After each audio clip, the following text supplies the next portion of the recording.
నమస్కారం.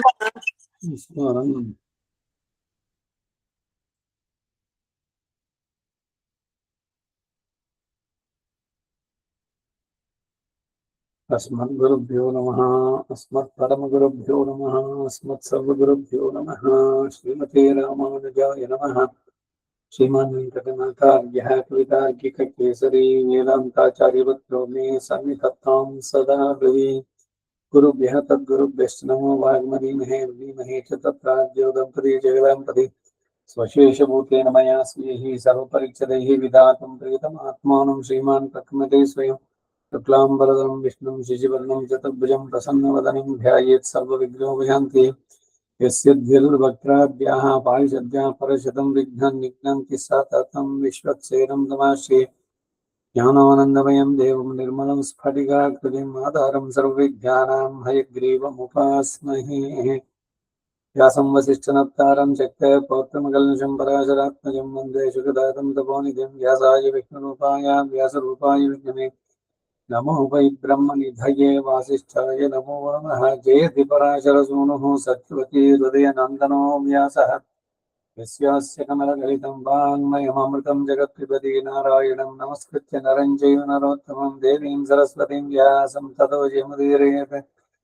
कृष्णं कमलपत्राक्षं पुण्यष्टमकीर्तं वासुदेवं जगद्योनिं नौमि नारायणं हरिं। कृष्णाय यादवेन्द्राय ज्ञानमुद्राय योगिने नाथाय रुक्मिणीशाय नमो वेदान्तवेदिने नमोऽस्तु ते व्यासविशालबुद्धे पुल्लारविन्दायतपद्मनेत्राय त्वया भारततैलपूर्णः प्रज्वालितो ज्ञानमयप्रदीपः युधिष्ठिरो धर्ममयो महद्रुमः स्कन्दोऽर्जुनो भीमसेनोऽस्य शाखाः माद्रीसुतो पुष्पफले समृद्धे मूलं विकृष्णं ब्रह्म च ब्राह्मणाश्च भीष्मद्रोणतटा चेतुरथजला गान्धार नीलोत्पला शल्यग्राहवती कृपेण वहिनी कर्णेन वेलाकुला अश्वत्थाम विकर्णघोरमकरा दुर्योधनामग्नि सोत्तीर्णाः खलु पाण्डवहीरणनदिः कैवर्तके केशवे धर्मे च अर्थे च कामे च मोक्षे च भरतर्षभ यदि हस्ति तदन्यत्र अन्ये हस्ति न तत्क्वचित् महत्त्वे च गुरुत्वे च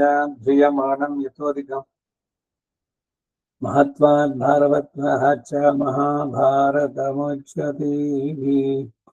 अष्टमैषी समेता श्री कृष्णाय परब्रह्मणे नमः। अथ श्रीमन्महाभारते शान्तिपर्वे राजधर्मपर्व 63 अध्यायः 63ನೇ ಅಧ್ಯಾಯ. ಭೀಷ್ಮನು ರಾಜಧರ್ಮವನ್ನು ಪ್ರಶಂಸಿಸಿ ಮಾಂಧಾತನಿಗೂ ಲೋಕ ರಕ್ಷಕನಾದ ಮಹಾವಿಷ್ಣುವಿಗೂ ನೀಡಿದ ಸಂವಾದವನ್ನ ಯುಧಿಷ್ಠಿರನಿಗೆ ತಿಳಿಸಿದ್ದು. ಕೆಲ ಯುಧಿಷ್ಠಿರನೇ, 4 ಆಶ್ರಮಗಳು, ವಿಶೇಷವಾಗಿ ಯತಿ ಧರ್ಮಗಳು, ಲೋಕದಲ್ಲಿ ವೇದವಾಕ್ಯದಲ್ಲಿ ಉತ್ತಮ ಎಂದು ಹೇಳಲ್ಪಡುವ ಬೇರೆ ಬೇರೆ ಎಲ್ಲ ಧರ್ಮಗಳು ರಾಜಧರ್ಮದಲ್ಲಿ ಅಡಗಿದೆ. ರಾಜಧರ್ಮ ಉತ್ತಮ ಸ್ಥಿತಿಯಲ್ಲಿದ್ದರೆ ಮಾತ್ರ ಮೇಲೆ ಹೇಳಿದ ಕರ್ಮಗಳ ಎಲ್ಲವೂ ಫಲಿಸುವುದಲ್ಲದೆ ಪ್ರಜೆಗಳು ಪ್ರಾಣಿ ವರ್ಗಗಳು ನಿರ್ಭಯವಾಗಿ ಸುಖಿಸಬಹುದು. ಅದಿಲ್ಲದಿದ್ದಾಗ ಜೀವಲೋಕವೇ ನೆಲೆ ತಪ್ಪುವುದು. ಆಶ್ರಮ ಧರ್ಮವು ಕಣ್ಣಿಗೆ ಕಾಣತಕ್ಕದ್ದಲ್ಲ. ಅದಕ್ಕೆ ಮಾರ್ಗಗಳು ಫಲಗಳು ಹಲವುಂಟು. ಅವುಗಳ ಸ್ವರೂಪಗಳನ್ನೆಲ್ಲ ಶಾಸ್ತ್ರಗಳಿಂದಲೇ ತಿಳಿಯಬೇಕು. ಕೆಲವರು ಲೋಕದ ನಡತೆಯನ್ನೇ ನಂಬಿ ಮೃದು ವಚನಗಳಿಂದ ಅದಕ್ಕೆ ಮತ್ತಷ್ಟು ಪ್ರಾಮುಖ್ಯತೆಯನ್ನು ಕೊಟ್ಟು ಕಳೆಯೇರಿಸುತ್ತಾ ಧರ್ಮದ ನಿಜಾಂಶವನ್ನು ತಿಳಿಯದವರಾಗಿ ಯಾವ ಸಿದ್ಧಾಂತಕ್ಕೂ ಬಾರದ ಕುಧರ್ಮದಲ್ಲಿ ಬಿದ್ದು ಕಳವಳಿಸ್ತಾರೆ. ಎಲ್ಲ ಲೋಕಗಳಿಗೂ ಹಿತವಾಗಿ, ಪ್ರತ್ಯಕ್ಷ ಪ್ರಯೋಜನವುಳ್ಳದಾಗಿ, ಕಾಪಟ ಇಲ್ಲದ್ದಾಗಿ, ತನಗೆ ತಾನೇ ಸಾಕ್ಷಿಯಾಗಿರುವಂತಹ ಉತ್ತಮ ಧರ್ಮವು ಕ್ಷತ್ರಿಯನನ್ನೇ ಆಶ್ರಯಿಸಿದೆ. ಹೇ ರಾಜಶ್ರೇಷ್ಠ, ಗೃಹಸ್ಥಾಶ್ರಮದಲ್ಲಿರುವ ಬ್ರಾಹ್ಮಣನ ಧರ್ಮದಲ್ಲಿ ಇತರ 3 ವರ್ಣಗಳು, ಅವುಗಳ ಧರ್ಮಗಳು ಅಡಗಿರುವ ಹಾಗೆಯೇ ರಾಜಧರ್ಮದಲ್ಲಿ ಲೋಕಗಳು, ಲೋಕದ ಪುಣ್ಯ ಕರ್ಮಗಳು ಅಡಗಿರುವ ಎಂದು ತಿಳಿಸಿರುವೆನಲ್ಲವೇ? ಹೇ ರಾಜೇಂದ್ರ, ಅನೇಕ ವೀರ ಕ್ಷತ್ರಿಯರು ದಂಡ ನೀತಿ ವಿಷಯವಾಗಿ ತಮಗೆ ಇದ್ದ ಸಂದೇಹದಿಂದ ಆಶ್ರಮ ಧರ್ಮ ರಾಜಧರ್ಮಗಳಲ್ಲಿ ಒಂದೊಂದನ್ನು ತುಲನೆ ಮಾಡಿ ಪರೀಕ್ಷಿಸುವುದಕ್ಕಾಗಿ ಹಿಂದೆ ಸೃಷ್ಟಿಕರ್ತನು, ಸರ್ವವ್ಯಾಪಕನು, ಸರ್ವಾಂತರ್ಯಾಮಿಯು, ದೇವದೇವನು, ತೇಜೋಮಯನು, ಲೋಕರಕ್ಷಕನು ಆದ ಭಗವಂತನಲ್ಲಿಗೆ ಹೋದರು. ಅದರ ತಾರತಮ್ಯ ಸ್ಥಿತಿಯನ್ನು ತಿಳಿಯಲು ಸಾಕ್ಷಾತ್ ಶ್ರೀಮನ್ನಾರಾಯಣನನ್ನು ಉಪಾಸಿಸಿ ಅದರ ಸಿದ್ಧಾಂತವನ್ನು ತಿಳಿದರು. ಆದಿ ಮಧ್ಯಾಂತರಹಿತನಾದಂತ ಆ ಭಗವಂತ ಆದಿಯಲ್ಲಿ ಸೃಜಿಸಿದ ಸಾಧ್ಯರು, ವಸುಗಳು, ಅಶ್ವಿನಿ ದೇವತೆಗಳು, ರುದ್ರರು, ವಿಶ್ವದೇವತೆಗಳು, ಸಿದ್ಧರು, ಮರುಗ್ರಹಗಳು ಇವರೆಲ್ಲ ಕ್ಷತ್ರಿಯದಲ್ಲಿ ಇದ್ದವರೇ. ನಿನಗೆ ಇದರ ನಿಜ ಸ್ಥಿತಿಯನ್ನು ತಿಳಿಸಲು ಇನ್ನೂ ಒಂದು ಉದಾಹರಣೆಯನ್ನು ತಿಳಿಸ್ತೇನೆ, ಕೇಳು. ಪೂರ್ವದಲ್ಲಿ ಪ್ರಪಂಚವೆಲ್ಲ ಸಮುದ್ರದಿಂದ ಹೇಗೋ ಹಾಗೆ ಅಸುರರಿಂದ ಆವೃತವಾಗಿ ಮರ್ಯಾದೆ ತಪ್ಪಿ ಹೋಗಿದ್ದಾಗ ಮಹಾಪರಾಕ್ರಮಿಯಾದ ಮಾಂಧಾತೃ ಎಂಬ ರಾಜನು ರಾಜ್ಯವನ್ನು ಆಳ್ತಾ ಇದ್ದ. ಅವನು ಶ್ರೀಮನ್ನಾರಾಯಣನನ್ನ ಸಾಕ್ಷಾತ್ಕರಿಸಲು ಒಂದು ಯಾಗವನ್ನು ಆರಂಭಿಸಿದ. ಭಗವಂತ ಆ ರಾಜನಿಗೆ ಇಂದ್ರ ರೂಪದಿಂದ ಕಾಣಿಸಿಕೊಂಡ. ಕಪಟ ವೇಷದ ಆ ವಿಷ್ಣುವಿಗೂ ಮಾಂಧಾತನಿಗೂ ವಿಷ್ಣುವನ್ನು ದರ್ಶಿಸುವ ವಿಷಯಾಗಿಯೇ ಅಮೋಘವಾದ ಸಂಭಾಷಣೆ ನಡೆಯಿತು. ಆಗ ಇಂದ್ರನು, ಹೇ ರಾಜೇಂದ್ರ, ನೀನು ಅಪೇಕ್ಷಿಸುವುದೇನು? ಮಾಯಾಮಯನೂ ಅಮಿತ ವೀರ್ಯನೂ ಪುರಾಣ ಸ್ವರೂಪಿಯೂ ಆದಿದೇವನು ಅಂತರ್ಯಾಮಿಯೂ ಆದಂತಹ ಆ ಪರಮಾತ್ಮನ ನೀನು ಕಾಣಬೇಕು ಎಂದಿರುವೆ ಅಲ್ವೇ? ಅವನನ್ನು ನೋಡುವ ಶಕ್ತಿಯು ನನಗೂ ಇಲ್ಲ, ಸಾಕ್ಷಾತ್ ಬ್ರಹ್ಮದೇವನಿಂದಲೂ ಸಾಧ್ಯ ಇಲ್ಲ. ರಾಜ, ಅದೊಂದು ಹೊರತು ಬೇರೆ ಯಾವುದನ್ನು ಕೇಳಿದ್ರೂ ಕೊಡ್ತೇನೆ. ಪ್ರಜೆಗಳಿಗೆ ಆಧಾರನಾದ ನೀನು ಸತ್ಯಶೀಲನಾಗಿ ಧರ್ಮಾತ್ಮನಾಗಿ ಇಂದ್ರಿಯಗಳನ್ನು ಜಯಿಸಿ ಪರಾಕ್ರಮಿಯಾಗಿರುವುದರಿಂದ ದೇವತೆಗಳೆಲ್ಲರೂ ನಿನ್ನಲ್ಲಿ ವಾತ್ಸಲ್ಯವುಳ್ಳವರಾಗಿದ್ದಾರೆ. ಬುದ್ಧಿ, ಶ್ರದ್ಧೆ, ಭಕ್ತಿ ಇವುಗಳಲ್ಲಿ ನೀನು ಉತ್ತಮ ಎನಿಸಿಕೊಂಡಿರೋದ್ರಿಂದ ನೀನು ಅಪೇಕ್ಷಿಸುವ ಬೇರೆ ವರಗಳನ್ನೆಲ್ಲ ಕೊಡ್ತೇನೆ ಎಂದ. ಆಗ ಮಾಂಧಾತನು ಇಂದ್ರ ರೂಪಿಯಾದ ಭಗವಂತನ ನೋಡಿ, ಹೇ ದೇವ, ನಿನ್ನ ಅನುಗ್ರಹಕ್ಕಾಗಿ ನಾನು ವಂದಿಸುತ್ತೇನೆ. ಆದರೆ ಆ ಆದಿದೇವನನ್ನ ನಾನು ನೋಡ್ಲೇಬೇಕು. ನಾನಾದರೂ ಈಗ ಸಮಸ್ತ ಭೋಗಗಳನ್ನು ತ್ಯಜಿಸಿ ಯತಿಗಳ ಹಾಗೆ ಅವರ ದಾರಿಯನ್ನು ಅನುಸರಿಸಿ ಧರ್ಮಾರ್ಜನೆಗಾಗಿ ವನವಾಸಕ್ಕೆ ಹೋಗಬೇಕು ಎಂದಿದ್ದಾರೆ. ವಿಶಾಲವಾದ ಮತ್ತು ಅಪ್ರಮೇಯವಾದ ಕ್ಷತ್ರಿಯ ಧರ್ಮದಿಂದ ನಾನು ಉತ್ತಮ ಲೋಕಗಳನ್ನು ಗಳಿಸಿದ್ದೇನೆ. ಭೂಲೋಕದಲ್ಲಿ ನನ್ನ ಕೀರ್ತಿಯು ನಾಟಲ್ಪಟ್ಟಿತು. ಇನ್ನೂ ಅತಿಶಯವಾದ ಧರ್ಮವನ್ನ ಇಲ್ಲಿಯೇ ಇಟ್ಕೊಂಡು ಮಾಡಲು ನಾನು ಶಕ್ತನಲ್ಲ ಎಂದ. ಆಗ ಇಂದ್ರ, ಹೇ ರಾಜೇಂದ್ರ, ರಾಜ್ಯದಲ್ಲಿದ್ದವರು ಧರ್ಮ ಬುದ್ಧಿಯುಳ್ಳವರಿಗೆ ಆಗಿದ್ದರೆ ಶ್ರದ್ಧೆಯಿಂದ ಒಳ್ಳೆಯ ಪದವಿಯನ್ನು ಹೊಂದುವುದಕ್ಕೂ ಇತರರನ್ನ ಆ ಪದವಿಗೆ ಹೊಂದಿಸುವುದಕ್ಕೂ ಶಕ್ತರಾಗ್ತಾರೆ. ದೇವನಿಂದ ಆದಿಯಲ್ಲಿ ಹುಟ್ಟಿದ್ದು ರಾಜಧರ್ಮವೇ. ಅದರಲ್ಲಿ ಉಳಿದ ಧರ್ಮಗಳೆಲ್ಲವೂ ಅಂತರ್ಗತವಾಗಿ ಅದಕ್ಕೆ ಅಂಗಗಳಂತಿವೆ. ವಾನಪ್ರಸ್ಥಾದಿಗಳಾದ ಇತರ ಧರ್ಮಗಳೆಲ್ಲ ಅನಿತ್ಯ ಫಲವುಳ್ಳವುಗಳು. ರಾಜಧರ್ಮವೇ ಉತ್ತಮ ಎನಿಸಿರುವುದು. ಈ ರಾಜಧರ್ಮದಲ್ಲಿ ಮಿಕ್ಕವುಗಳೆಲ್ಲ ಅಡಗಿರುವುದರಿಂದಲೇ ಇದು ಹಿರಿಯರಿಂದ ಉತ್ತಮ ಧರ್ಮ ಎನಿಸಿ ಶ್ಲಾಘಿಸಲ್ಪಟ್ಟಿದ್ದು. ಹಿಂದೆ ಭಗವಂತನು ರಾಜಧರ್ಮದಿಂದಲೇ ಶತ್ರುಗಳನ್ನು ಜಯಿಸಿ ದೇವತೆಗಳನ್ನ ಮಹರ್ಷಿಗಳನ್ನ ರಕ್ಷಿಸಿದ. ಲೋಕಕಂಟಕರಾದ ದೈತ್ಯರನ್ನೆಲ್ಲ ಆ ರೂಪದಿಂದ ಭಗವಂತ ನಿರ್ಮೂಲ ಮಾಡದೆ ಹೋಗಿದ್ರೆ ಇದುವರೆಗೂ ಬ್ರಹ್ಮದೇವನು, ಬ್ರಾಹ್ಮಣರು, ಸನಾತನ ಧರ್ಮಗಳು ಎಲ್ಲವೂ ನಾಶ ಹೊಂದುತ್ತಿದ್ವಿ ಹೊರತು ಸುರಕ್ಷಿತವಾಗಿ ಇದ್ದಿರಲ್ಲ. ಅದು ದೈತ್ಯರಿಂದ ಆವರಿಸಲ್ಪಟ್ಟ ಈ ಭೂಮಿಯಲ್ಲಿ ದೇವದೇವನು ಹಸುರನ್ನ ಸಂಹರಿಸದಿದ್ರೆ ಧರ್ಮ ಪ್ರವರ್ತಕರಾದ ಎಲ್ಲಾ ದೇವರ್ಷಿಗಳ ನಾಶದಿಂದ 4 ಮತದ ಆಚಾರಗಳು, ಆಶ್ರಮ ಧರ್ಮಗಳು ಲೋಕದಲ್ಲಿ ನಾಶ ಹೊಂದುತ್ತಾ ಇದ್ವು. ಒಂದೊಂದು ಯುಗದಲ್ಲಿಯೂ ನಾನಾ ಕಾರಣಗಳಿಂದ ಕ್ಷೀಣಿಸುತ್ತಾ ಬಂದಂತಹ ಶಾಶ್ವತ ಧರ್ಮಗಳೆಲ್ಲ ರಾಜಧರ್ಮದಿಂದಲೇ ತಿರುಗಿ ತಲೆ ಎತ್ತಿ ಅಭಿವೃದ್ಧಿಗೆ ಬರ್ತಾ ಇದೆ. ಆದ್ದರಿಂದ ರಾಜಧರ್ಮಕ್ಕೆ ವಿಶೇಷ ಪ್ರಾಧಾನ್ಯ. ರಾಜಧರ್ಮದಲ್ಲಿ ಆತ್ಮತ್ಯಾಗ, ಭೂತದೆಯೇ, ಲೋಕಜ್ಞಾನ, ಪ್ರಜಾರಕ್ಷಣೆ, ಪ್ರಜೆಗಳ ಕಷ್ಟಗಳನ್ನು ತೊಲಗಿಸೋದು ಈ ಎಲ್ಲ ಧರ್ಮಗಳು ಸಾಕಲ್ಯವಾಗಿ ಅಡಗಿದೆ. ಕಾಮಕ್ರೋಧಾದಿಗಳಿಂದ ಎಳೆಯಲ್ಪಡುವವನು ಕೂಡ ರಾಜದಂಡಕ್ಕೆ ಹೆದರಿ ಪಾಪ ಕಾರ್ಯಗಳಿಗೆ ಹಿಂಜರಿಯುತ್ತಾನೆ.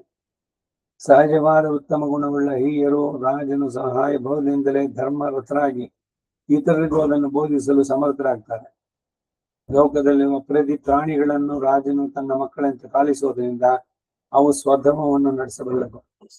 ಹೀಗೆ ಎಲ್ಲ ಧರ್ಮಗಳಿಗಿಂತಲೂ ಅನಾದಿಯಾದಂತಹ ರಾಜಧರ್ಮವೇ ಮೇಲೆನಿಸಿ ಲೋಕ ಪೂಜ್ಯತೆಯನ್ನು ಹೊಂದಿ ದೇಶಕ್ಕೆಲ್ಲ ವ್ಯಾಪ್ತವಾಗಿ ಮುಕ್ತಿ ಹೊಂದಿಸುವುದರಿಂದ ಎಲ್ಲಕ್ಕಿಂತಲೂ ಅದೇ ಶ್ರೇಷ್ಠ ಎನಿಸಿದ್ದು. ಇಲ್ಲಿಗೆ 63ನೇ ಅಧ್ಯಾಯ. ಅಷ್ಟಮೈಷಿ ಸಮೇತ ಶ್ರೀಕೃಷ್ಣಾಯ ಪರಬ್ರಹ್ಮಣೇ ನಮಃ. ಬ್ರಾಹ್ಮಣನಿಗೆ ಲೋಕಹಿತ ಮಮ ಕರಣೀಯಂ ಸದಾ ಕಾಯೇನ ವಾಚ ಮನಸೇಂದ್ರಿಯರ್ವಾ ಬುದ್ಧ್ಯಾತ್ಮನ ವಾ ಪ್ರಕೃತಿ ಸ್ವಭಾವಾತ್ ಕರೋಮಿ ಯದ್ಯತ್ ಸಕಲಂ ಪರಸ್ಮೈ ಶ್ರೀಮನ್ನಾರಾಯಣಾಯ ಸಮರ್ಪಯಾಮಿ. ಸಾಮಾನ್ಯವಾಗಿ ಈ ಮಂತ್ರವನ್ನ ಕಡೆಯಲ್ಲಿ ಯಾವುದೇ ಸ್ತೋತ್ರವೋ ಪಾರಾಯಣವೋ ಅದು. ಆಮೇಲೆ ಕಾಲೇ ವರ್ಷಿತ ಪರ್ಜನ್ಯ ಪೃಥಿವೀ ಸಸ್ಯಶಾಲಿನಿ ದೇಶೋಯಂ ಕ್ಷೋಭರಯಿತು ಬ್ರಾಹ್ಮಣ ಸಂತು ನಿರ್ಭಯಾ ನ್ಯಾಯೇನ ಮಾರ್ಗೇಣ ಮಹಿಷಾಃ ಲೋಕಾ ಸಮಸ್ತಾ ಸುಖಿನೋ ಭವಂತು. ನ್ಯಾಯ ಮಾರ್ಗದಲ್ಲಿ ರಾಜರು ಮಹಿಂಷಾಃ ಲೋಕಕ್ಕೆ ಒಡೆಯನಾದಂತ ರಾಜ ಅವರು ಧರ್ಮ ಮಾರ್ಗದಲ್ಲಿ ಇದ್ರೆ ಎಲ್ಲ ಕಡೆಯೂ ಧರ್ಮ ನೆಲೆಸುತ್ತೆ. ಎಲ್ಲಿ ಧರ್ಮ ಇದು ನ್ಯೂನತೆ ಉಂಟಾಗತ್ತೆ ಅಂದ್ರೆ ರಾಜಧರ್ಮ ಇದಾಗುತ್ತೆ. ಈ ಕಾರಣದಿಂದಲೇ ಭರತ ರಾಮನನ್ನು ಕರ್ಕೊಂಡು ಹೋಗ್ಬೇಕು ಅಂತ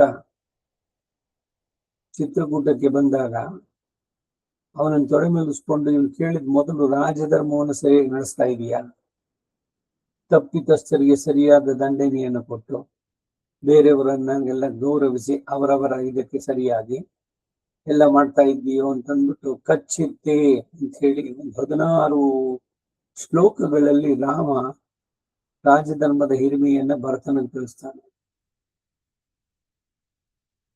ಲವಣಾಸುರನ ಸಂಹಾರ ಆದ್ಮೇಲೆ ಶತ್ರುಘ್ನ ಸುಮಾರು 12 ವರ್ಷ ಆದ್ಮೇಲೆ ರಾಮನನ್ನ ಕಾಣಬೇಕು ಅಂತ ಬರ್ತಾನೆ. ಅವನು ಬರೋದಕ್ಕೂ ಅಲ್ಲಿಂದ ಇವನ್ ಪರ್ಮಿಷನ್ ಕೇಳ್ಕೊಂಡು ನಾನು ಬರ್ಬೇಕು ಅಂತೀನಿ. ಸರಿ, ಬಂದ. ಬಹಳ ಪ್ರೀತಿಯಿಂದಲೇ ಅವನನ್ನು ಆರಂಭಿಸಿಕೊಂಡು ಚೆನ್ನಾಗಿ ಸ್ತ್ರೀಯೆಲ್ಲ ಧರ್ಮದಿಂದ ನಡೆಸ್ತಾ ಇದೀಯಾ, ಎಲ್ರೂ ಅವರವರ ಸ್ವಧರ್ಮದಲ್ಲಿ ನಿರತರಾಗಿದ್ದಾರ ಅಂತ ಎಲ್ಲ ಕೇಳಿ ಎಲ್ಲ ಆದ್ಮೇಲೆ ಅಣ್ಣನ ಒಡನಾಟದ ಅಗಲಿಕೆ ಆ ದುಃಖ ಇವನಿಗೆ ಶತ್ರುಘ್ನನಿಗೆ ಅವನು ಎಲ್ಲ ರೆಡಿ ಮಾಡಿ ಮಂತ್ರಿಗಳಿಗೆ ಇವೆಲ್ಲ ಹೇಳಿ ಬಂದಿದ್ದೀನಿ ಅಂತ, ನಾನು ನಿನ್ ಜೊತೆ ಇರೋದಕ್ಕಾಗಿ ಬಂದಿದ್ದೀನಿ ಅಂತ ಎಷ್ಟು ನಯವಾಗಿ ರಾಮ ಶತ್ರುಘ್ನನಿಗೆ ಹೇಳ್ತಾನೆ.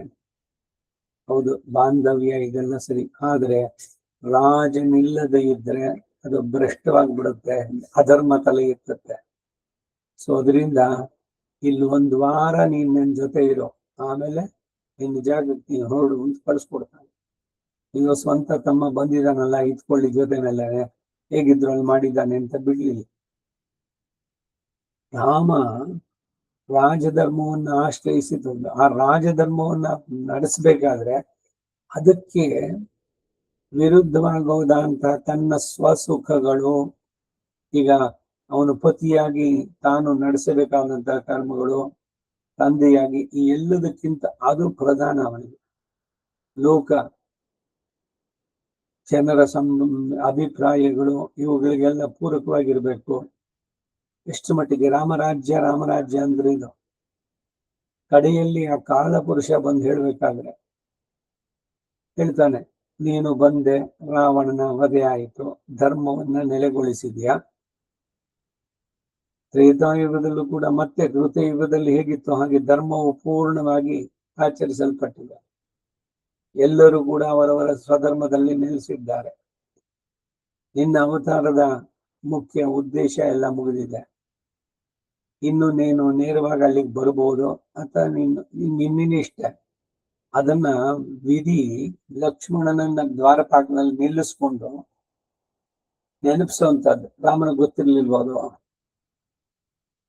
ಹೀಗೆ ಒಂದೊಂದು ಸಂದರ್ಭದಲ್ಲೂ ನೋಡ್ಬೇಕಾದ್ರೆ ರಾಜಧರ್ಮದ ಹಿರಿಮೆ ಎಷ್ಟು, ಪ್ರಜೆಗಳು ಮಾಡುವಂತಹ ಧರ್ಮದಲ್ಲಿ ಪಾಲು ಸಿಗುವಂತೆ ಇವರು ಏನಾದ್ರು ಅನ್ಯಾಯ ಮಾಡಿದ್ರೆ ಅದರಲ್ಲೂ ಒಂದು ಪಾಲು ರಾಜನಿಗುಂಟು. 6ನೇ 1 ಭಾಗವನ್ನ ನಾವು ಕಂದಾಯ ಅಂತಂದ್ಬಿಟ್ಟು ನಾವು ಸಂಪಾದಿಸಿದ್ದು ನ್ಯಾಯ ಮಾರ್ಗದಲ್ಲಿ, ಅದರಲ್ಲಿ 1 ಭಾಗವನ್ನ ರಾಜನಿಗೆ ಸ್ವ ಇಚ್ಛೆಯಿಂದ ನೀಡಬೇಕು. ಅದನ್ನು ತಗೊಂಡು ರಾಜ ತಾನು ಭೋಗ ವಿಲಾಸಗಳಲ್ಲಿರೋಲ್ಲ, ಸಾಮೂಹಿಕವಾಗಿ ಎಲ್ಲ ಜನರ ಹಿತಕ್ಕಾಗಿ ಬೇಕಾಗುವಂತಹ ಕೆರೆ ಕಟ್ಟೆ ಇವುಗಳನ್ನು ಕಟ್ಟಿಸುವಂತಹದ್ದು, ಇವೆಲ್ಲನು ಯಾವುದು ಸಾರ್ವಜನಿಕವಾಗಿ ಉಪಯೋಗವಾಗುತ್ತೋ ಆ ಕೆಲಸಗಳು ಪ್ರಯಾರಿಟೀಸ್ ಎಲ್ಲ ನೋಡ್ಕೊಂಡು ಅವುಗಳಲ್ಲಿ ವಿನಿಯೋಗ ಮಾಡುವುದು. ಅದರಿಂದ ದೇಶದಲ್ಲಿ ಜನರ ಜೀವನದ ಮಟ್ಟ ಉತ್ತಮಗೊಳ್ಳುವಂತಹದ್ದು. ಹೀಗೆ ಎಲ್ಲಕ್ಕೂ ಮೂಲವಾಗಿ ರಾಜಧರ್ಮ ಅನ್ನೋದು ಬಹಳ ಅಗತ್ಯ ಅನ್ನೋದನ್ನ ಹೇಳಿ, ಇಲ್ಲಿ ಮಾಂಧಾತ ರಾಜನಿಗೂ ಮತ್ತೆ ಸಾಕ್ಷಾತ್ ವಿಷ್ಣುವೇ ಇಂದ್ರ ರೂಪದಲ್ಲಿ ಬಂದವನು, ಅವನಿಗೂ ನಡೆದಂತ ಸಂವಾದದಲ್ಲಿ ಬಂದಂತಹದ್ದು. ಮುಂದಕ್ಕೆ ಹೋಗೋಣ. 64ನೇ ಅಧ್ಯಾಯ. ಇಂದ್ರ ಸ್ವರೂಪಿಯಾದ ವಿಷ್ಣುವು ಮಾಂಧಾತನಿಗೆ ತಿಳಿಸಿದ ರಾಜಧರ್ಮಗಳು. ಅಷ್ಟಮೈ ಶ್ರೀ ಸಮೇತ ಶ್ರೀಕೃಷ್ಣಾಯ ಪರಬ್ರಹ್ಮಣೇ ನಮಃ. ಹೇ ರಾಜ ಮಾಂಧಾತ, ಹೀಗೆ ಸರ್ವವಿಧ ಧರ್ಮಗಳು ಕಲಿತಿರುವ ಕ್ಷಾತ್ರ ಧರ್ಮ ಎಲ್ಲಕ್ಕಿಂತಲೂ ಮೇಲು ಎನಿಸಿದೆ. ಪ್ರಜಾಪಾಲಕನೆನಿಸಿದ ನೀವು ಅದನ್ನು ಚೆನ್ನಾಗಿ ಕಾಪಾಡಬೇಕು. ಇಲ್ಲದ ಪಕ್ಷದಲ್ಲಿ ಪ್ರಜೆಗಳು ನಾಶ ಹೊಂದಾರೆ. ಭೂಮಿಯನ್ನು ಕೃಷಿ ಮಾಡಿಸೋದು, ರಾಜಸೂಯಾದಿ ಯಾಗಗಳನ್ನು ಮಾಡೋದು, ದೀಕ್ಷೆಯನ್ನು ಅವಲಂಬಿಸೋದು, ಪ್ರಜಾಕ್ಷೇಮದ ಚಿಂತೆ, ಪ್ರಾಣಿಗಳಲ್ಲಿ ದಯೆ, ಈ ಮೊದಲಾದವೆಲ್ಲ ತನ್ನ ಮುಖ್ಯ ಧರ್ಮ ಎಂದು ರಾಜನು ತಿಳಿಬೇಕು. ರಾಜರು ಅವ್ರ ಮನಸ್ಸಿಗೆ ಉಲ್ಲಾಸಕ್ಕಾಗಿ ಬೇಟೆಗೆ ಹೋಗಿ ಸುಮ್ಮನೆ ಪಾಪ ಕಾಡಿನಲ್ಲಿ ಜಿಂಕೆಗಳು ಮೇಯ್ತಾ ಇದ್ರು, ಹೋಗ್ಬಿಡಿ ಒಂದು ಬಾಣ ಬಿಟ್ಟು ಅದನ್ನ ಕೊಲ್ಲೋದು, ಇದೇನಿಗೆ ಮನರಂಜನೆ ಯಾವುದೋ ಒಂದು ಪ್ರಾಣಿಯನ್ನು ಕೊಂದೋದ್ರಿಂದ? ರಾಜಧರ್ಮ ಎಲ್ಲರನ್ನೂ ಕ್ಷೇಮವಾಗಿರ್ಬೇಕು ಅಂದ್ರೆ ತನ್ನ ರಾಜ್ಯದಲ್ಲಿ ಪ್ರಾಣಿಗಳು ಕೂಡ ಕ್ಷೇಮವಾಗಿರ್ಬೇಕು.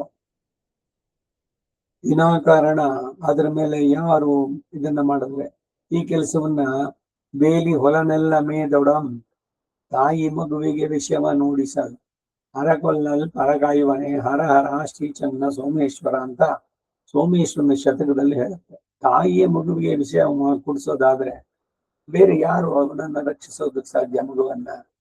ಹಾಗೆ ಬೇಲಿಯೇ ಇದ್ದು ಹೊಲವನ್ನ ಮೇಯೋದಕ್ಕೆ ಶುರು ಮಾಡಿದ್ರೆ ಬೇಲಿ ಇರೋದೇ ಹೊಲವನ್ನು ರಕ್ಷಣೆ ಮಾಡೋದಕ್ಕೆ. ಹಾಗೆ ರಾಜನೇ ಈ ಕೆಲಸಗಳನ್ನು ಮಾಡಿದ್ರೆ ಹೇಗೆ? ಪ್ರಜೆಗಳ ಹಿತಕ್ಕಾಗಿ ಇದಕ್ಕಾಗಿ ಇವರುಗಳಿರ್ಬೇಕಾದ್ದು. ಯಾವುದು? ರಾಜ ಅವನ ಧರ್ಮ ಪಾಲಿಸುವಂತಹದ್ದು. ಅದರಿಂದ ಭೋಗ ವಿಲಾಸಗಳಲ್ಲ ನಿಜವಾಗಿಯೂ ರಾಜನಿಗೆ ಇರಬೇಕಾಗಿತ್ತು. ಪ್ರಜೆಗಳ ಯೋಗಕ್ಷೇಮ ಇದು ಪ್ರಧಾನವಾಗಿರ್ಬೇಕು. ಯುದ್ಧದಲ್ಲಿ ವೀರ ಸ್ವರ್ಗವನ್ನು ಹೊಂದುವುದು ಇವೆಲ್ಲಕ್ಕಿಂತಲೂ ಮೇಲೆ ಎಂದು ಹಿರಿಯರು ನಿರ್ದೇಶಿಸಿದ್ದಾರೆ. ಈ ಉದ್ದೇಶದಿಂದಲೇ ರಾಜಧರ್ಮದಲ್ಲಿರುವ ಕ್ಷತ್ರಿಯರು ಯುದ್ಧವೇ ಶ್ರೇಷ್ಠ ಎಂದು ತಿಳಿದು ಆ ಮೂಲಕ ವೀರ ಸ್ವರ್ಗವನ್ನು ಹೊಂದುತ್ತಾರೆ ಎಂಬುದು ಪ್ರತ್ಯಕ್ಷ ಸಿದ್ಧ. ಕ್ಷತ್ರಿಯನು ಬ್ರಹ್ಮಚರ್ಯದಲ್ಲಿ ಧರ್ಮಶ್ರದ್ಧೆಯಿಂದ ಎಲ್ಲಾ ವಿದ್ಯೆಗಳನ್ನು ಕಲಿತ ಮೇಲೆ ಗೃಹಸ್ಥ ಧರ್ಮವನ್ನು ಆಶ್ರಯಿಸಬೇಕು. ಬ್ರಹ್ಮಚರ್ಯದಲ್ಲಿ ಏನೇನು ಬೇಕೋ ಅವೆಲ್ಲವನ್ನ, ವಿಶೇಷವಾಗಿ ಕ್ಷತ್ರಿಯನಾದವನು ರಾಜ್ಯದ ಒಡೆಯನಾಗಿ ಕ್ಷತ್ರಿಯ ಧರ್ಮದಲ್ಲಿ ಅದು ತಾನೆ ಪ್ರಧಾನವಾಗಿರ್ಬೇಕಾದ್ದು.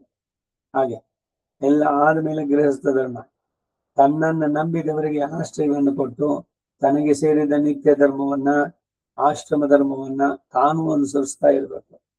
ವ್ಯವಹಾರಗಳ ತಾರತಮ್ಯವನ್ನು ಅರಿತು 4 ಜಾತಿಗಳಲ್ಲಿಯೂ ನಿಷ್ಪಕ್ಷಪಾತವಾಗಿ ವರ್ತಿಸಬೇಕು. ವಿವಿಧೋಪಾಯಗಳಿಂದಲೂ ಶಾಸನಗಳಿಂದಲೂ ಪೌರುಷದಿಂದಲೂ ಎಲ್ಲಾ ವರ್ಣದವರು ತಮ್ಮ ತಮ್ಮ ಧರ್ಮಗಳನ್ನ ತಪ್ಪದೆ ನಡೆಸುವಂತೆ ಮಾಡಬೇಕು. ಕ್ಷತ್ರಿಯ ಧರ್ಮವು ಎಲ್ಲ ಧರ್ಮಗಳಿಗಿಂತ ಮೇಲೆನಿಸುವುದಲ್ಲದೆ ಅದರಲ್ಲಿ ಎಲ್ಲ ಧರ್ಮಗಳು ಅಡಗಿದೆ ಎಂದು ಹಿರಿಯರು ಹೇಳುತ್ತಾರೆ. ತನ್ನ ಮತಾಚಾರಗಳನ್ನು ನಡೆಸದೆ ಇತರ ಧರ್ಮಗಳನ್ನು ಕೆಡಿಸಿ ಮರ್ಯಾದೆ ಇಲ್ಲದೆ ಯಾವಾಗಲೂ ಮಿತಿ ಇಲ್ಲದ ಆಸೆಗಳಂತ ರಾಜನನ್ನ ಪಶು ಜಾತಿಗೆ ಹೋಲಿಸ್ತಾರೆ. ತಾನೂ ಭೋಗಗಳನ್ನು ಅನುಭವಿಸುತ್ತಾ ನೀತಿಯನ್ನು ಕಾಪಾಡಿ ಲೋಕೋದ್ಧಾರವನ್ನು ಮಾಡುವುದರಿಂದಲೇ ಕ್ಷತ್ರಿಯ ಧರ್ಮವೇ ಇತರ ಧರ್ಮಗಳಿಗಿಂತಲೂ ಉತ್ತಮ ಎನಿಸುತ್ತೆ. 3 ವೇದವನ್ನು ಕಲಿತ ಬ್ರಾಹ್ಮಣರಿಗೂ ಆಶ್ರಮದಲ್ಲಿರುವ ಬ್ರಾಹ್ಮಣರಿಗೂ ಯಾವ ಉತ್ತಮ ಗತಿಗಳುಂಟೋ ಅವೆಲ್ಲ ಪ್ರಜಾಪಾಲನೆ ಮಾಡುವ ರಾಜರಿಗೂ ಉಂಟು ಅಂತ ಹೇಳ್ತಾರೆ. ಇದಕ್ಕೆ ವಿರುದ್ಧವಾಗಿ ಪ್ರವರ್ತಿಸುವ ಅರಸನು ಶೂದ್ರ ಜಾತಿಯಂತೆ ಆಯುಧಗಳಿಂದ ಕೊಲ್ಲಲ್ಪಡ್ತಾನೆ. ರಾಜ ವೇದವು ಉಪದೇಶಿಸುವಂತಹ 4 ಆಶ್ರಮ ಧರ್ಮಗಳು ಬ್ರಾಹ್ಮಣರ ಕೃತ್ಯಗಳೇ. ಅವರು ಬೇರೆಯವರ ಕಾರ್ಯವನ್ನ ಎಂದಿಗೂ ಹಿಡಿಯಲಾಗದು. ಬ್ರಾಹ್ಮಣನಾದವನು ಬೇರೆ ಬೇರೆಯವರ ಕರ್ಮವನ್ನ ಹಿಡಿದಕ್ಕೆ ಹೋಗ್ಬಾರದು. ಬ್ರಾಹ್ಮಣ ಕರ್ಮದಿಂದ ಧರ್ಮವು, ಧರ್ಮದಿಂದ ಲೋಕವು ವೃದ್ಧಿ ಹೊಂದೋದ್ರಿಂದ ಧರ್ಮಚ್ಯುತನಾದ ಬ್ರಾಹ್ಮಣನು ಸಮ್ಮಾನ್ಯನಾಗುವುದಿಲ್ಲ, ಪತಿತ ದ್ವಿಜನಾಗ್ತಾನೆ. ತನ್ನ ಧರ್ಮವನ್ನ ನಡೆಸದ ಬ್ರಾಹ್ಮಣನು ವಿಶ್ವಾಸಾರ್ಹನೂ ಅಲ್ಲ, ನಂಬಿಕೆ ಕಳ್ಕೊಳ್ತಾನೆ, ನಂಬಲಾರ್ಹನೂ ಆಗ್ತಾನೆ. ಪಾಪಾತ್ಮನಾದವನು ಲೋಕ ಪೂಜಿತನಾಗುವುದಿಲ್ಲ. ಸ್ವಧರ್ಮವನ್ನು ತ್ಯಜಿಸಿದ ಯಾವ ವರ್ಣವನ್ನಾದರೂ ತಿದ್ದಿ ಉದ್ಧರಿಸುವುದು ರಾಜನ ಕರ್ತವ್ಯವಾದ್ದರಿಂದ ರಾಜಧರ್ಮವೇ ಮಹಾಪ್ರವಾಹವುಳ್ಳದ್ದು, ಅದೇ ಎಲ್ಲಕ್ಕೂ ಮೇಲು ಎಂದು ನನ್ನ ಮತ ಎಂದ. ಯಾರು? ಇಂದ್ರರೂಪಿಯಾದ ಭಗವಂತ ಮಾಂಧಾತನಿಗೆ. ಮಾಂಧಾತ, ಹೇ ದೇವೇಂದ್ರ, ಹಾಗಿದ್ದರೆ ಯವನ, ಕಿರಾತ, ಗಾಂಧಾರ, ಚೀನ, ಶಬರ, ಬರ್ಬರ, ಶಕ, ತುಷಾರ, ಕಂಕ, ಪಲ್ಲವ, ಆಂಧ್ರ, ಮದ್ರಕ, ಉಷ್ಟ್ರ, ಕೋಳಿಂದ, ಆರಟ್ಟ, ಮ್ಲೇಚ್ಛರೆ ಮೊದಲಾದವರು, ಬ್ರಹ್ಮ, ಕ್ಷತ್ರಿಯ, ಜನ್ಯ ಜಾತಿಗಳು, ವೈಶ್ಯ, ಶೂದ್ರರು, ದೇಶದಲ್ಲಿರುವ ಎಲ್ಲಾ ತರದ ಜನರು ಧರ್ಮವನ್ನು ನಡೆಸಲು ಹೇಗೆ ಯೋಗ್ಯರಾಗ್ತಾರೆ? ರಾಜ್ಯದಲ್ಲಿರುವ ಸಕಲ ಪ್ರಜೆಗಳು ಧರ್ಮಾಚರಣೆಯಲ್ಲಿ ನಿರತರಾಗಿರುವಂತೆ ಮಾಡಲು ಒಬ್ಬರ ಹೇಗೆ ಸಾಧ್ಯ? ಕಳ್ಳತನದಿಂದಲೇ ಜೀವಿಸುವ ಸ್ವಭಾವ ಉಳ್ಳವರನ್ನ ರಾಜನು ಹೇಗೆ ಧರ್ಮದಿಂದ ನಡೆಸಲು ಶಕ್ತ ಎಂಬ ವಿಷಯಗಳನ್ನ ವಿಶದವಾಗಿ ತಿಳಿಸಬೇಕು ಅಂತ ಪ್ರಾರ್ಥಿಸಿದ. ಅದಕ್ಕ ಇಂದ್ರರೂಪಿಯಾದ ಭಗವಂತ, ಇಂತಹ ಚೋರ ವೃತ್ತಿಯುಳ್ಳವರಾದರೂ, ಎಂತಹ ಚೋರ ವೃತ್ತಿಯುಳ್ಳವರಾದರೂ ಮಾತಾಪಿತೃಗಳು, ಆಶ್ರಿತರು, ಆಚಾರ್ಯರು, ಆಶ್ರಮವಾಸಿಗಳು ಈ ಮೊದಲಾದವನ್ನು ಸೇವಿಸುವುದು, ರಾಜಸೇವೆ, ದೇಶೋಪಯುಕ್ತವಾದ ಸಾಮಾನ್ಯ ಧರ್ಮಗಳನ್ನು ನಡೆಸುವುದು, ಇವೆಲ್ಲ ಅವರಿಗೆ ಧರ್ಮ ಕಾರ್ಯಗಳೆನಿಸುತ್ತೆ. ಪಿತೃಕರ್ಮಗಳು, ಕೊಳ ಬಾವಿಗಳು, ವಿಶ್ರಾಂತಿ ಗೃಹಗಳು, ಛತ್ರ ಹಿಂದೆಲ್ಲ ಮುಂತಾದವನ್ನ ಕಟ್ಟಿಸೋದು, ಬ್ರಾಹ್ಮಣರಿಗೆ ಹಾಸಿಗೆ ಮೊದಲಾದ ದಾನಗಳನ್ನು ಮಾಡೋದು, ಅಹಿಂಸೆ, ಸತ್ಯ, ಕೋಪ ಇಲ್ಲದೆ ಇರೋದು, ಪತ್ನಿ ಪುತ್ರನ ಕಾಪಾಡುದು, ಪರಿಶುದ್ಧತೆ, ದ್ರೋಹ ಎಣಿಸದೆ ಇರುವುದು, ಇವೆಲ್ಲ ಸರ್ವಸಾಮಾನ್ಯವಾದ ಧರ್ಮಗಳು. ಎಂತಹ ಜೀವನದಲ್ಲಿದ್ರೂ ಧರ್ಮವನ್ನ ಅದೇ ಅಪೇಕ್ಷಿಸುವನಾದ್ರೆ ಯಜ್ಞಯಾಗಾದಿಗಳಿಗೆ ಬೇಕಾದ ಧನ, ಧಾನ್ಯ, ದಕ್ಷಿಣೆಗಳೆಲ್ಲವನ್ನು ಒದಗಿಸಲು ಸಹಾಯ ಮಾಡಬಹುದು. ಇತರ ಜನಗಳಿಗೆ ವಿಧಿಸಲ್ಪಟ್ಟಂತ ಸಾಮಾನ್ಯ ಧರ್ಮಗಳು ಇವರಿಗೆ ಅವಶ್ಯಗಳೇ ಎಂದ. ಅದಕ್ಕ ಮಾಂಧಾತ, ಹೇ ಮಹೇಂದ್ರ, ಎಲ್ಲಾ ವರ್ಣಾಶ್ರಮಗಳಲ್ಲಿಯೂ ಕೆಲವು ನೀಚರು ವೇಷಧಾರಿಗಳಾಗಿರುವುದನ್ನು ನೋಡುವಲ್ವೇ ಎನ್ನಲು ಅದಕ್ಕಾದೇನೆಂದನು, ರಾಜರ ದುಷ್ಪ್ರವರ್ತನೆಯಿಂದ ದಂಡ ನೀತಿಯು ನಾಶ ಹೊಂದುವ ಸಂದರ್ಭದಲ್ಲಿ ಪ್ರಜೆಗಳು ಅವಿವೇಕಿಗಳಾಗ್ತಾರೆ. ಈ ಕೃತಯುಗ ಮುಗಿದ ಮೇಲೆ ವೇಷಧಾರಿಗಳಾದ ಸನ್ಯಾಸಿಗಳು, ಬ್ರಹ್ಮಚಾರಿಗಳು, ಆಶ್ರಮಿಗಳು ಅಸಂಖ್ಯಾತವಾಗಿ ಹೆಚ್ಚುತ್ತಾರೆ. ಅಧರ್ಮ ಜನರು ಆಗ ಸನಾತನ ಧರ್ಮಗಳನ್ನು ಗಮನಿಸದೆ ಕಾಮ ಕ್ರೋಧಗಳಿಂದ ಬಂಧಿಸಲ್ಪಟ್ಟು ಕೆಟ್ಟ ದಾರಿಯನ್ನು ಅನುಸರಿಸ್ತಾರೆ. ಮಹಾತ್ಮರಾದ ರಾಜರು ದಂಡ ನೀತಿಯನ್ನು ಹಿಡಿದು ಪಾಪ ಕಾರ್ಯಗಳನ್ನು ನಿವಾರಿಸುವುದರಿಂದ ತಿರುಗಿ ಧರ್ಮವೆಲ್ಲವೂ ಊರ್ಜಿತವಾಗುತ್ತೆ. ಅಂತಹ ಲೋಕೋದ್ಧಾರಕರಾದ ಅರಸರನ್ನ ಅವಮಾನಿಸುವ ಮನುಷ್ಯನು ಎಷ್ಟೇ ವಿದ್ಯಾವಂತನಾಗಿ ಕರ್ಮಗಳನ್ನು ನಡೆಸಿ ಅನೇಕ ದಾನ ಧರ್ಮಗಳನ್ನು ಮಾಡಿದವನಾದ್ರೂ ಕೂಡ ಅವನು ಮಾಡಿದ್ದೊಂದು ಫಲಿಸುವುದಿಲ್ಲ. ಪ್ರಜೆಗಳಲ್ಲಿ ಅಭಿಮಾನವುಳ್ಳ ರಾಜನು ದೇವತೆಗಳಿಂದಲೂ ಆಧರಿಸಲ್ಪಡ್ತಾನೆ. ಲೋಕರಕ್ಷಕನಾದ ಶ್ರೀಮನ್ನಾರಾಯಣ ಪ್ರವೃತ್ತಿ ನಿವೃತ್ತಿಗಳೆಂಬ ಎರಡು ಧರ್ಮಗಳು ಕ್ಷತ್ರಿಯನಿಂದಲೇ ವೃದ್ಧಿ ಹೊಂದಿ ನೆಲೆಸಬೇಕು ಎಂದು ನಿರೀಕ್ಷಿಸುತ್ತಾರೆ. ಲೋಕದಲ್ಲಿ ನಡೆಯುತ್ತಿರುವ ಧರ್ಮ ಕಾರ್ಯಗಳ ಫಲವನ್ನು ಗಮನಿಸುವ ರಾಜನೇ ಕ್ಷತ್ರಿಯಲ್ಲಿ ಮರ್ಯಾದೆಗೆ ಪಾತ್ರನು, ಪುಣ್ಯಶೀಲನು ಆಗುವನಲ್ಲದೆ ನನ್ನಿಂದಲೂ ಪೂಜಿಸಲ್ಪಡುವುದಕ್ಕೆ ಅರ್ಹನಾಗ್ತಾನೆ. ಸಾಕ್ಷಾತ್ ಇಂದ್ರನಿಂದಲೂ ಪೂಜಿಸಲ್ಪಡುವಂತ. ಹೀಗೆ ಉಪದೇಶ ಮಾಡಿದ ಮೇಲೆ ಲೋಕರಕ್ಷಕನಾದ ಮಹಾವಿಷ್ಣು ದೇವಗಣಗಳಿಂದ ಪರಿವೃತನಾಗಿ ಶಾಶ್ವತವಾದ ತನ್ನ ವೈಕುಂಠಕ್ಕೆ ತೆರಳಿದ. ರಾಜೇಂದ್ರ, ಈಗ ಧರ್ಮರಾಜನ ಹೇಳ್ತಾ ಇದ್ದಾನೆ ಭೀಷ್ಮ.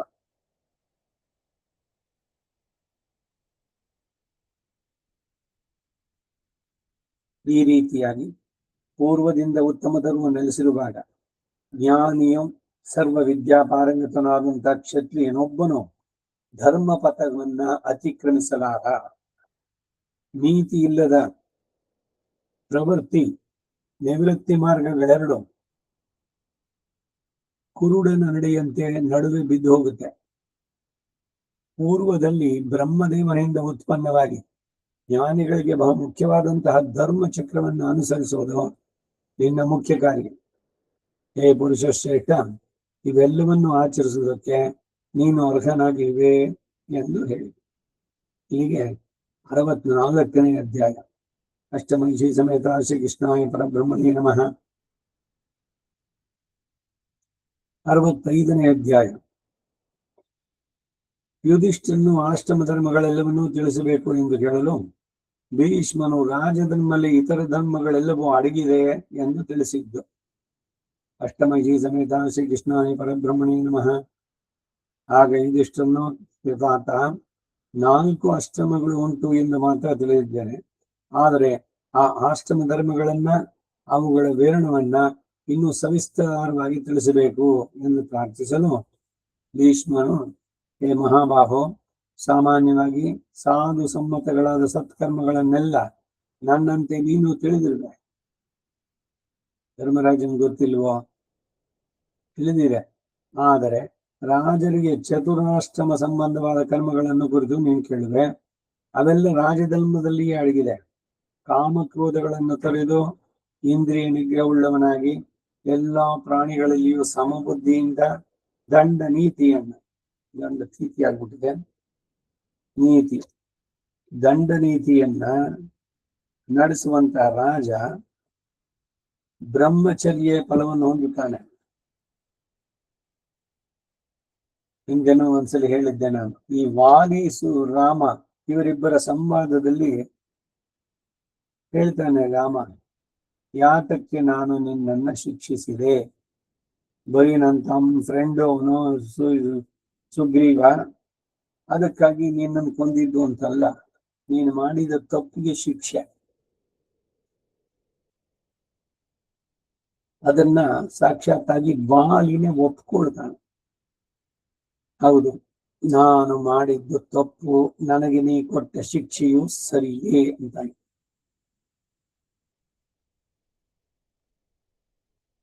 ಧನವನ್ನ ದಾನ ಮಾಡೋದು, ಸಮಯದಲ್ಲಿ ಕೈ ಬಿಟ್ಟು ವೆಚ್ಚ ಮಾಡೋದು, ಶಿಕ್ಷಿಸುವುದು, ರಕ್ಷಿಸುವುದು, ಈ ಮೊದಲಾದವುಗಳನ್ನು ಅರಿತು ಆಲೋಚಿತವಾಗಿ ನಡೆಯುವ ಧೀರನಾದ ರಾಜನು ಗೃಹಸ್ಥಾಶ್ರಮದ ಫಲವನ್ನು ಹೊಂದುತ್ತಾನೆ.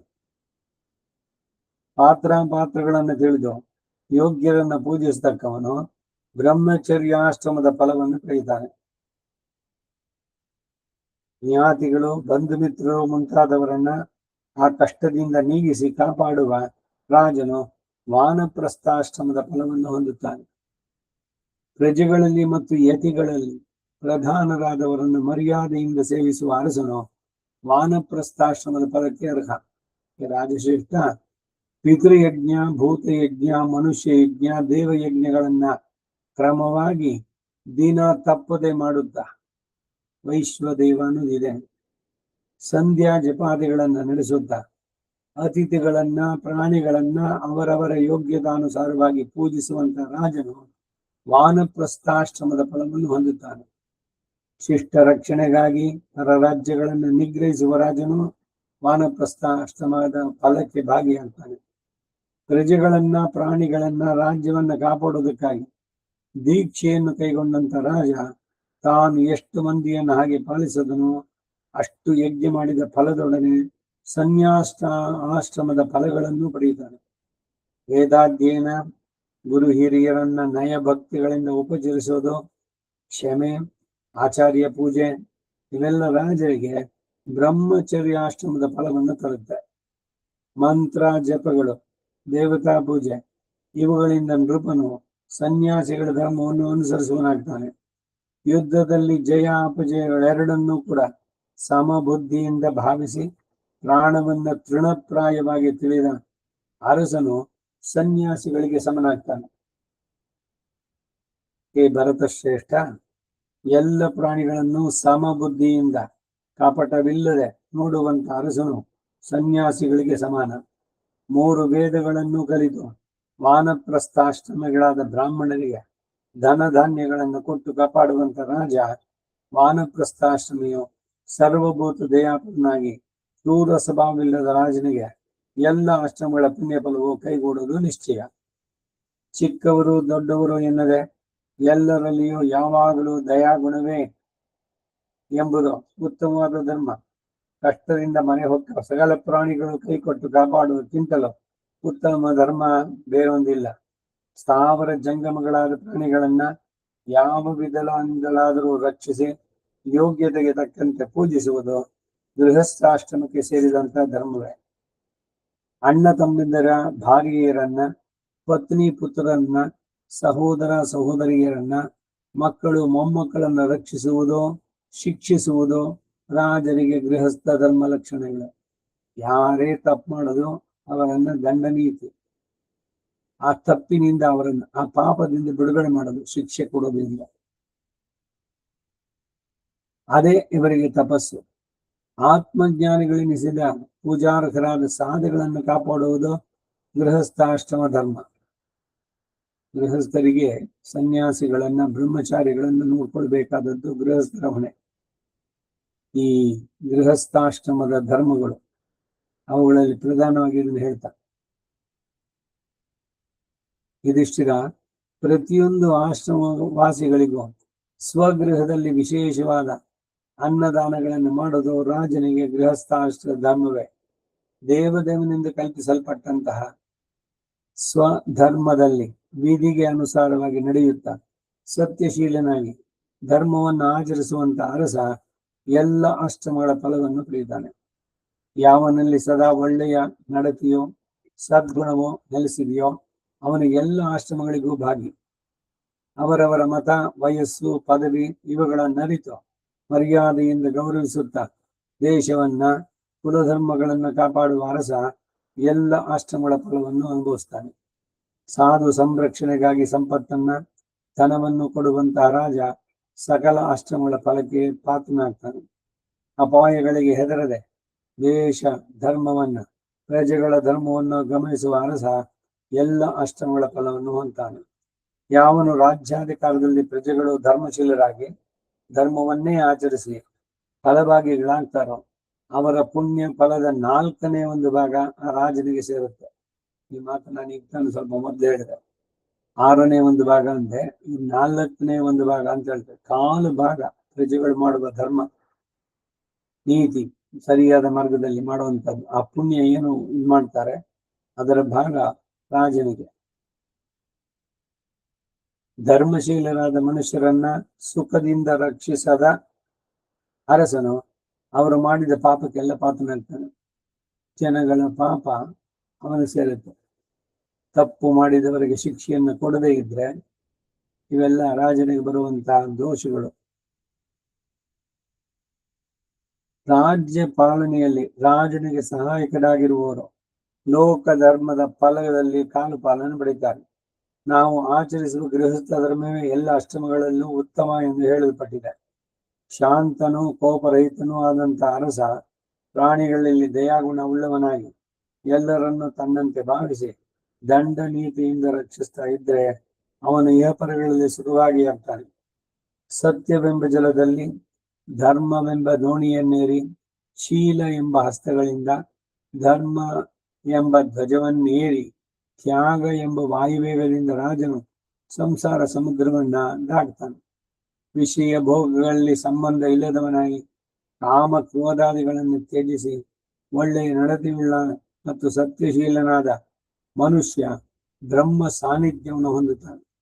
ಯುಧಿಷ್ಠಿರ, ನಿಷ್ಕಪಟಿಯಾಗಿ ಸತ್ಯಶೀಲನಾಗಿ ರಾಜ್ಯವನ್ನು ರಕ್ಷಿಸುವುದರಿಂದ ನೀನು ಉತ್ತಮ ಧರ್ಮಗಳನ್ನು ಹೊಂದಿದೆ. ಎಲ್ಲಾ ಪ್ರಜೆಗಳನ್ನು, ಮುಖ್ಯವಾಗಿ ವೇದಾಧ್ಯಯನ ಪಾರಂಗತರಾದ ಬ್ರಾಹ್ಮಣರನ್ನು ರಕ್ಷಿಸುವುದರಲ್ಲಿ ಮನಸ್ಸುಳ್ಳವನಾಗಿರು. ಅರಣ್ಯದಲ್ಲಿ ಆಶ್ರಮಗಳನ್ನು ನಡೆಸುವ ಸಾಧುಗಳನ್ನ ರಕ್ಷಿಸುವ ಅರಸನು ಅವರ ಧರ್ಮಕ್ಕಿಂತಲೂ ಮೇಲಾದ ಧರ್ಮಕ್ಕೆ ಪಾತ್ರನಾಗ್ತಾನೆ. ಯುಧಿಷ್ಠಿರ, ಇದುವರೆಗೂ ಎಲ್ಲ ಧರ್ಮಗಳನ್ನು ವಿವರವಾಗಿ ಹೇಳಿದ್ದೇನೆ. ಈ 4 ವರ್ಣಾಶ್ರಮಗಳನ್ನ ಸುರಕ್ಷಿತವಾಗಿ ಪಾಲಿಸುವ ನೀನು ಸರ್ವ ಫಲಭಾಗಿ ಎನಿಸುತ್ತೀಯೇ ಎಂದ ಭೀಷ್ಮ. ಇಲ್ಲಿಗೆ 65ನೇ ಅಧ್ಯಾಯ. ಅಷ್ಟಮಹಿ ಸಮೇತ ಶ್ರೀ ಕೃಷ್ಣಾಯ ಪರಬ್ರಹ್ಮಣೇ ನಮಃ. 66ನೇ ಅಧ್ಯಾಯ. ಭೀಷ್ಮನು ಯುಧಿಷ್ಠನಿಗೆ ರಾಜ್ಯದಲ್ಲಿ ಅರಸನಿರುವುದರಿಂದ ಉಂಟಾಗುವ ಗುಣಗಳನ್ನ, ರಾಜನಿಲ್ಲದೆ ಇರೋದ್ರಿಂದ ಉಂಟಾಗುವ ನಷ್ಟ ಕಷ್ಟಗಳನ್ನು ತಿಳಿಸಿದ್ದು. ಇದು ಈ ಮುಂದಿನ ಅಧ್ಯಾಯದ ವಿಷಯ ವಾಕ್ಯ.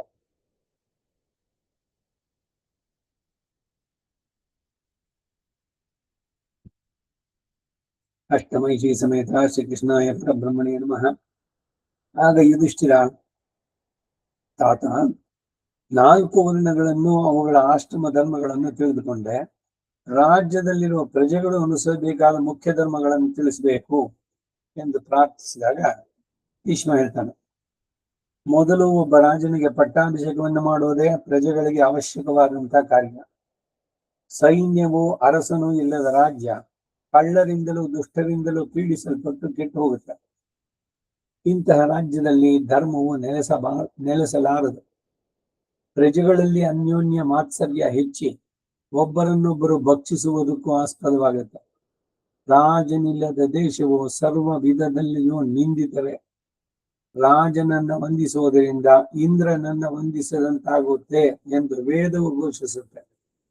ಐಶ್ವರ್ಯವನ್ನು ಅಪೇಕ್ಷಿಸುವನು ರಾಜನನ್ನ ಇಂದ್ರ ಸಮಾನ ಎಂದೇ ಪೂಜಿಸಬೇಕು. ಅನಾಯಕವಾದ ರಾಜ್ಯದಲ್ಲಿ ಇರಬಾರದು ಎಂಬುದೇ ವೇದವಿದೆ. ಇಂತಹ ರಾಜ್ಯದಲ್ಲಿ ಅಗ್ನಿದೇವನ ಹವಿಸ್ಸನ್ನು ವಹಿಸುವುದಿಲ್ಲ. ಅರಸನು ವೀರರು ಇಲ್ಲದ ರಾಜ್ಯದ ಮೇಲೆ ಇತರ ದೇಶದವರು ದಂಡೆತ್ತಿ ರಾಜ್ಯವನ್ನು ವಶಪಡಿಸಿಕೊಂಡಾಗ ರಾಜ್ಯದ ಪ್ರಜೆಗಳೆಲ್ಲ ಅವರನ್ನು ಗೌರವಿಸುವುದೇ ಒಳ್ಳೆಯದು. ರಾಜ್ಯವು ಅನಾಯಕವಾಗಿರುವುದಕ್ಕಿಂತಲೂ ಬೇರೆ ಯಾವನಾದರೂ ಅಂತಹ ರಾಜ್ಯವನ್ನ ಉತ್ತಮ ಸ್ಥಿತಿಗೆ ತರುವ ಪ್ರಜೆಗಳಿಗೆ ಕ್ಷೇಮ ಉಂಟಾಗುತ್ತೆ.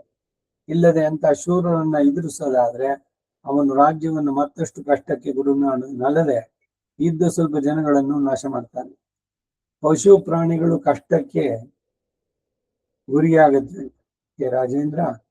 ಕರೆಯದ ಹಸುವೆ ಹೆಚ್ಚಾಗಿ ಹಿಂಸಿಸಲ್ಪಡುವಂತಹದ್ದು. ಚೆನ್ನಾಗಿ ಹಾಲು ಕರೆಯುವ ಹಸುವನ್ನು ಯಾರು ಹಿಂಸಿಸುವುದಿಲ್ಲ.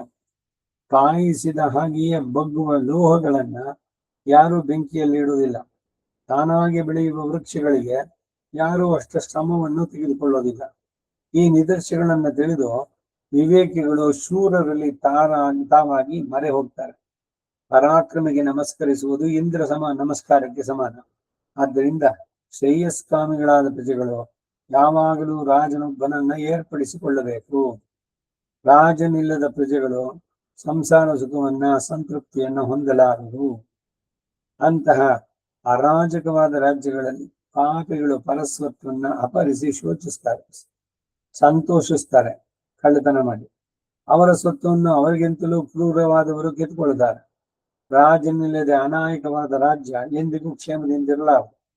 ಕಳ್ಳತನವು ಹೆಚ್ಚಿ ಒಬ್ಬರ ಸ್ವತ್ತನ್ನ ಮತ್ತೊಬ್ಬರು ಅಪಹರಿಸುವಂತಹದ್ದು. ದಾಸ್ಯಕ್ಕೆ ಅರ್ಹರಲ್ಲದವರು ದಾಸರಾಗಬೇಕಾಗುವಂತಹದ್ದು. ಒಬ್ಬರ ಪತ್ನಿಯರನ್ನ ಮತ್ತೊಬ್ಬರು ಅಪಹರಿಸುವುದು ಪರದವರ ಪರಿಗ್ರಹ. ಈ ಕಾರಣದಿಂದಲೇ ದೇವತೆಗಳು ರಾಜನೊಬ್ಬನನ್ನ ನೇಮಿಸಿದ್ದರು. ದಂಡನೀತಿಯುಳ್ಳ ರಾಜನು ಇಲ್ಲದಿದ್ರೆ ನೀರಿನಲ್ಲಿರುವ ಮೀನುಗಳಂತೆ ಬಲಶಾಲಿಗಳು ದುರ್ಬಲರನ್ನು ಉಳಿಸೋದೇ ಇಲ್ಲ. ಯಾರು ದುರ್ಬಲರು ಅವರನ್ನ ಇವರು ಎಲ್ಲ ರೀತಿಯಲ್ಲೂ ಹಿಂಸೆ ಮಾಡುವಂತಹದ್ದು. ಕೊಂಡರು ಇವರುಗಳೆಲ್ಲ ಹೆಚ್ಚಿಗೆ ಜಾಸ್ತಿ ಆದ್ರೆ ಅಂಥವ್ರನ್ನ ಶಿಕ್ಷಿಸಿ ಧರ್ಮವನ್ನು ನೆಲೆಗೊಳಿಸಬೇಕು.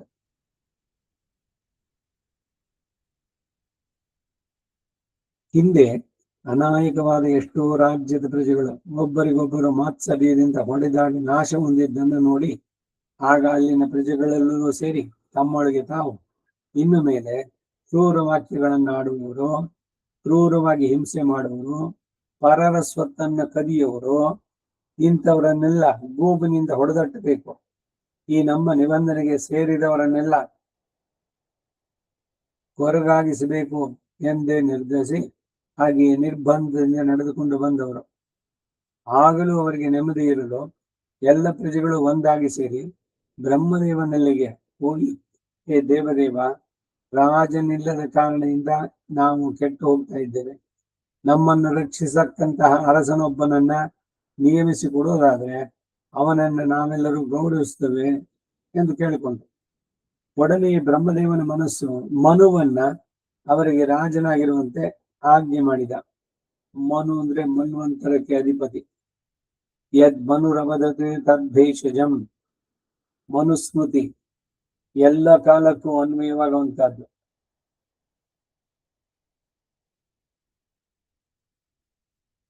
ಮನು ಧರ್ಮಶಾಸ್ತ್ರ ಲೋಕದಲ್ಲಿ ಮನುಷ್ಯರು ಎಷ್ಟು ದಿವಸ ಇರ್ತಾರೋ ಅಲ್ಲಿ ತನಕನೂ ಇಟ್ ಇಸ್ ಅಪ್ಲಿಕಬಲ್ ಅಂತ ಬರುತ್ತೆ ಮಾತು.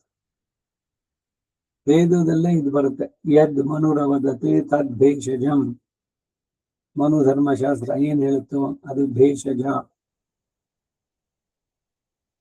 ಸಮಾಜ ಒಟ್ಟಾಗಿ ಎಲ್ಲ ವರ್ಣದವರಿಗೂ ಅನ್ವಯಿಸಿ ಹೇಳುವಂತ ಮಾತದು.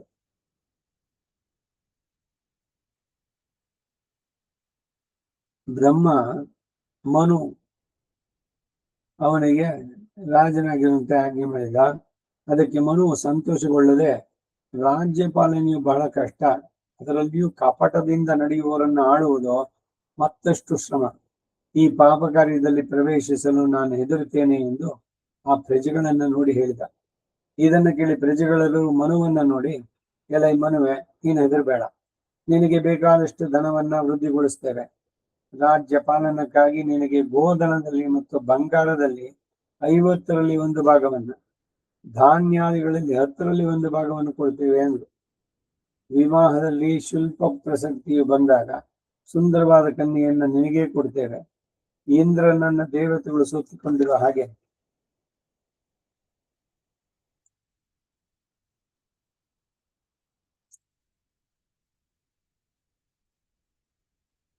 ನಮ್ಮಲ್ಲಿರುವ ಪ್ರಧಾನಿಗಳು ಆಯುಧಗಳನ್ನ ವಾಹನಗಳನ್ನ ಹಿಡಿದು ನಿನ್ನನ್ನ ಹಿಂಬಾಲಿಸ್ತಾರೆ.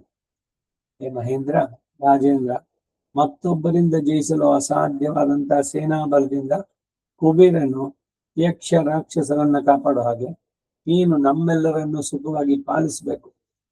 ಹೀಗೆ ಮಾಡೋದ್ರಿಂದ ನಾವು ಮಾಡುವ ಯಾವ ವಿಧವಾದ ಧರ್ಮದಲ್ಲಿಯೂ 4ರಲ್ಲಿ 1 ಭಾಗದ ಫಲ ನಿನಗೆ ಸೇರಲಿ. ಹೇ ಮಹಾರಾಜ, ಇಂದ್ರನು ದೇವತೆಗಳನ್ನು ಪಾಲಿಸುವಂತೆ ನೀನು ನಮ್ಮನ್ನ ಧರ್ಮದಿಂದ ಪರಿಪಾಲಿಸಬೇಕು. ತಪಿಸುತ್ತಿರುವ ಸೂರ್ಯನಂತೆ ಶತ್ರು ಜಯಕ್ಕಾಗಿ ಹೊರಟು ಶತ್ರುಗಳನ್ನ ಅಡಗಿಸು. ಧರ್ಮಶೀಲನಾಗಿ ನಮಗೆ ಕ್ಷೇಮವಂತೂ ಮಾಡು ಎಂದು. ಮಹಾ ತೇಜಸ್ವಿಯು ಸತ್ಕುಲದಲ್ಲಿ ಜನಿಸಿದವನು ಪರಾಕ್ರಮಿಯಾದಂತ ಆ ರಾಜನು ಆಗಲೇ ದುಷ್ಟ ನಿಗ್ರಹಕ್ಕಾಗಿ ಹೊರಟ. ಅವನೊಡನೆ ಅನೇಕ ಸೈನ್ಯಗಳು ಹೊರಟವು. ಅವನ ತೇಜಸ್ಸನ್ನು ಕಂಡು 4 ವರ್ಣದವರು, ಆಶ್ರಮವಾಸಿಗಳು, ಮ್ಲೇಚ್ಛರು, ಚೋರರು ಮೊದಲಾಗಿ ಎಲ್ಲರೂ ಭಯಭರಿತರಾಗಿ ಅಮಾರ್ಗಕ್ಕೆ ಹೋಗದೆ ಸ್ವಧರ್ಮ ನಿರತರಾಗಿದ್ದರು. ವರ್ಷಿಸುವ ಮೇಘವಂತೆ ಆ ಮನುವು ಭೂಮಿಯನ್ನ ಸಂಚರಿಸುತ್ತಾ ಪಾಪಿಗಳನ್ನು ಅಡಗಿಸಿ ಪ್ರಜೆಗಳನ್ನೆಲ್ಲ ಸ್ವಧರ್ಮ ನಿರತರಾಗುವಂತೆ ಮಾಡಿದ. ಆದ್ದರಿಂದ ಕ್ಷೇಮಾಪೇಕ್ಷೆಯುಳ್ಳ ಪ್ರಜೆಗಳು ಮೊದಲು ರಾಜ್ಯಕ್ಕೆ ಅರಸನೊಬ್ಬನನ್ನ ನೇಮಿಸಬೇಕು. ದೇವತೆಗಳು ಇಂದ್ರನಲ್ಲಿಯೂ ಶಿಷ್ಯವರ್ಗವು ಗುರುವಿನಲ್ಲಿ ಹೇಗೆ ಭವ್ಯವಾಗಿರುವುದೋ ಅದೇ ಭಾವನೆಯಿಂದ ಪ್ರಜೆಗಳು ರಾಜನನ್ನು ಪೂಜಿಸ್ತಾ ಇರಬೇಕು. ಮೊದಲು ಸ್ವಜನರಿಂದ ಪೂಜಿಸಲ್ಪಡುವ ಮನುಷ್ಯನೇ ಲೋಕಕ್ಕೆ ಪೂಜ್ಯನಾಗ್ತಾನೆ. ಹಾಗಿಲ್ಲದೆ ಸ್ವಜನರಿಂದಲೇ ದೂಷಿಸಲ್ಪಡುವವನು ಲೋಕ ನಿಂದ್ಯನೆನಿಸ್ತಾನೆ. ರಾಜನಿಗೆ